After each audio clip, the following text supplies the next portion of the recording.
O imperador lá se encontraria também, e seria difícil, então, grande aperto, que aqueles que velavam pela sua segurança pudessem então protegê-lo do ataque dos conspiradores.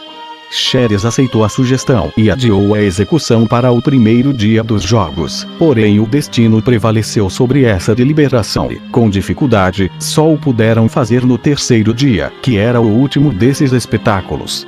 Antes, Xerxes reuniu os conjurados e falou-lhes: que censuras não merecemos por esse tempo que passou sem que tentássemos executar o nosso plano.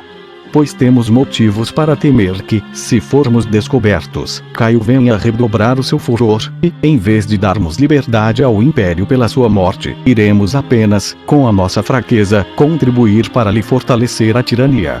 É assim que devemos trabalhar pela nossa segurança e pela de tantos povos. Será esse um meio de adquirirmos fama e glória imortais? Ninguém ousou contradizer um discurso tão corajoso. Estavam todos tão atônitos que ficaram em silêncio. Ele acrescentou: acaso pretendeis adiar ainda mais? Não sabeis que hoje é o terceiro dia, o último, destes jogos e que Caio está prestes a embarcar para Alexandria, a fim de conhecer o Egito? Julgais então que devemos deixar escapar esse monstro, que causa horror à natureza, ou permitir que ele triunfe tanto por mar quanto por terra, sobre a fraqueza dos romanos? Ou desejais que algum egípcio mais corajoso que todos nós tenha a honra de restaurar, pela morte desse tirano, a liberdade oprimida? Quanto a mim, estou resolvido a não perder mais tempo em vãs deliberações, e o dia não passará sem que eu me desobrigue do que devo à minha pátria. O que a sorte determinar, receberei com alegria. Prefiro isso a tolerar que um outro me arrebate a glória de libertar o mundo de um homem que a todos aterroriza. A continuação nos dá a entender que é de Augusto que ele está falando. Xerxes, assim falando, fortaleceu-se ainda mais em sua resolução e entusiasmou de tal modo os outros que todos se sentiram arder no desejo de cumpri-la, sem mais adiamentos. Aconteceu que por acaso aquele era o dia em que Xerxes devia pedir a senha ao imperador, e assim ele entrou no palácio com a espada erguida, segundo o costume, que obriga o comandante da guarda a assim fazer quando em cumprimento de um dever do cargo.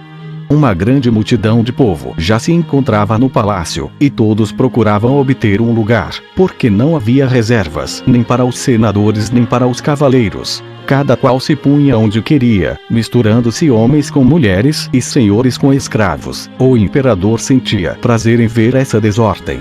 Em seguida, fez um sacrifício a Augusto, em honra do qual os jogos eram celebrados. Aconteceu que uma gota de sangue da vítima caiu sobre as vestes de Asprenas, que era um dos senadores, o que lhe serviu de péssimo augúrio, pois ele foi morto no tumulto que se levantou em seguida.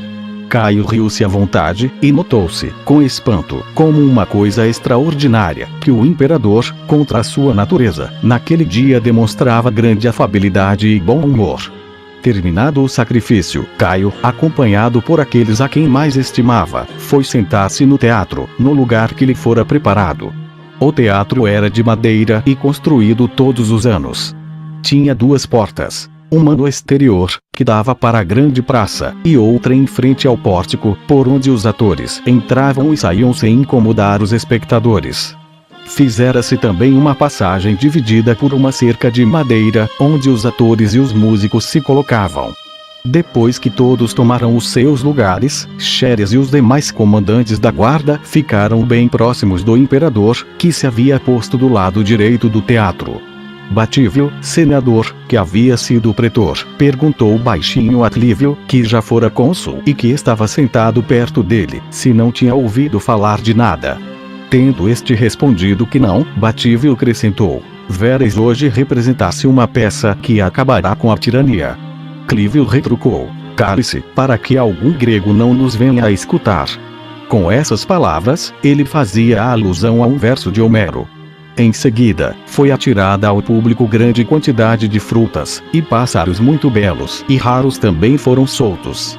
Caio sentia prazer em ver os pássaros disputando as frutas e o modo como o povo se esforçava para apanhá-los. Aconteceram em seguida duas coisas que poderiam passar por presságios. A primeira, que no teatro se representava um juiz, o qual, tendo sido acusado de um crime, fora punido com a pena de morte. A outra, que se apresentava a tragédia de Senira, na qual ela e Mirra, sua filha, eram mortas. Ao redor dessas 3 pessoas, foi espalhada uma grande quantidade de sangue, que se havia trazido para esse fim, ao se lhes representar a morte.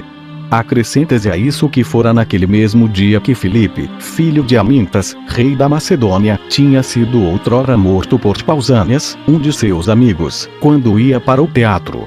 Como aquele era o último dia da festa, Caio estava para resolver se ficaria até o fim ou se iria tomar o seu banho e cear, para regressar em seguida, como de costume. Minuciano, que estava sentado perto dele, tinha visto Xéres sair. Temendo que viesse a faltar a oportunidade de se executar o plano, levantou-se para ir animá-lo. Mas Caio agarrou pelo manto e disse-lhe, de maneira obsequiosa: "Onde vais agora, homem de bem?" Essas palavras o detiveram, e ele tornou a sentar-se. Porém, não podendo vencer aquele temor, levantou-se uma segunda vez, e Caio não tentou mais retê-lo, pois imaginou que ele tivesse alguma necessidade urgente, que o obrigava a sair. Logo em seguida, Asprenas, que estava ciente de tudo, convenceu o imperador de que era melhor ir ao banho e cear, para depois voltar ao espetáculo. Xérias, no entanto, havia colocado cúmplices nos lugares mais próprios para o seu intento e, ansioso por causa da demora, pois já era a 9ª hora do dia, resolveu voltar ao teatro e terminar logo o trabalho. E, ainda que soubesse que esse gesto poderia custar a vida de algum senador ou cavaleiro, considerou que a liberdade pública era preferível à conservação da vida de alguns cidadãos. Mas quando ele se dirigia para o teatro, o rumor que ouviu deu-lhe a entender que Caio havia saído para ir ao palácio. Os conspiradores, nesse momento, romperam a multidão, como se fosse por ordem do imperador, mas na realidade era para matá-lo mais facilmente, quando ninguém mais estivesse entre eles e o soberano. Cláudio, seu tio, Marcos Vinícius, quis desposar a sua irmã, e Valério Asiático, procônsul, os quais, pela sua condição, não podiam ser impedidos de se retirar, caminhavam diante dele. Paulo Arúncio ia atrás dele.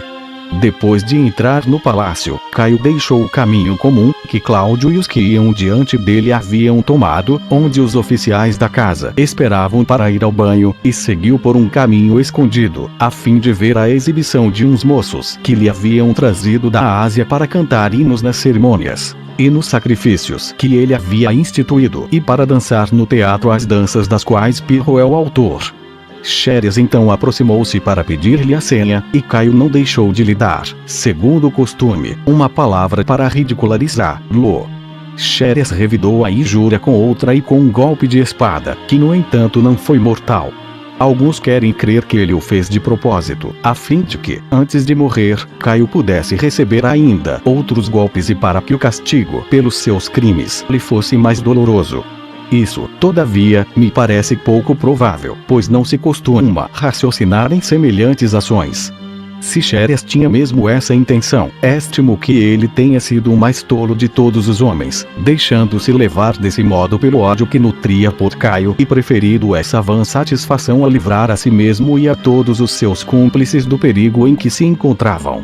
Enquanto vivesse, Caio não ficaria sem defensores, ao passo que, estando morto, os conjurados poderiam escapar à sua vingança antes que houvesse ocasião de serem descobertos. Deixo, porém, a cada qual que faça o juízo que bem quiser. O golpe que Caio recebeu atingiu entre o pescoço e o ombro, e teria avançado mais se não tivesse encontrado o osso. Ele sentiu grande dor, mas não gritou nem chamou ninguém em seu auxílio. Soltou apenas um suspiro, talvez porque o medo o tenha feito perder a fala, ou porque desconfiava de todos ou ainda por causa de sua natural altivez. Gemendo, ele tentava fugir, quando Cornélio Sabino o segurou e o fez cair de joelhos. Os outros conspiradores então rodearam-no gritando: mais um! Mais um! E acabaram de matá-lo. Dentre os muitos golpes que recebeu, disse que Áquila desferiu o que livrou o império, por sua morte, daquela intolerável tirania. No entanto, cabe a Xérias a principal glória, pois ainda que vários outros tivessem tomado parte na empresa, ele foi o primeiro a conceber a ideia, a infundi-la nos outros e a propor os meios de executá-la. E depois, vendo-os assustados com a grandeza do perigo, renovou-lhes a coragem. Por fim, logo que se apresentou a ocasião, atacou o tirano, deu-lhe o primeiro golpe e o deixou semi-morto aos demais, para que lhe tirassem o que ainda restava de vida. Assim, podemos dizer com verdade que se deve atribuir à sua coragem e à sua ação toda a honra que os seus cúmplices mereceram. Depois de tão grande feito, por causa do perigo em que os punha a morte de um imperador loucamente querido pela população e que mantinha muitos soldados, a dificuldade era retirar-se. Como lhes pareceu impossível voltar por onde haviam entrado, porque aquelas passagens eram muito estreitas e estavam cheias de oficiais e de guardas, que o dever do ofício reunira naquele dia de festa, saíram por outro caminho para o palácio de Germânico, cujo filho haviam acabado de matar. Esse palácio estava muito perto do palácio do imperador, ou melhor, fazia parte dele, tal como outros, construídos pelos imperadores precedentes, sendo que cada qual trazia um nome de seu construtor. Assim, tendo escapado da multidão, saíram com segurança, antes que a notícia da morte de Caio se houvesse divulgado. Os primeiros a perceber que Caio havia sido assassinado foram os alemães da guarda, a chamada Legião Céltica. Eram todos soldados que ele havia escolhido entre os daquela nação para estar perto de sua pessoa. Dentre os povos bárbaros, eles são os mais coléricos porque, na maioria das vezes, não compreendem o que se passa. São homens extremamente robustos e, como de ordinário, enfrentam os maiores ataques dos inimigos, contribuem não pouco para fazer pender a vitória para o lado daquele por quem combatem. A morte do imperador lhes foi muito sentida. Não porque lhe consideravam os méritos, mas pelo seu próprio interesse, pois ninguém era mais bem tratado que eles. Caio, para lhes conquistar o afeto, usava para com eles de grande prodigalidade. Eram então comandados por Sabino, que não fora elevado àquele cargo por sua virtude, nem pela de seus antepassados, pois ele havia sido gladiador, mas por causa de sua força extraordinária.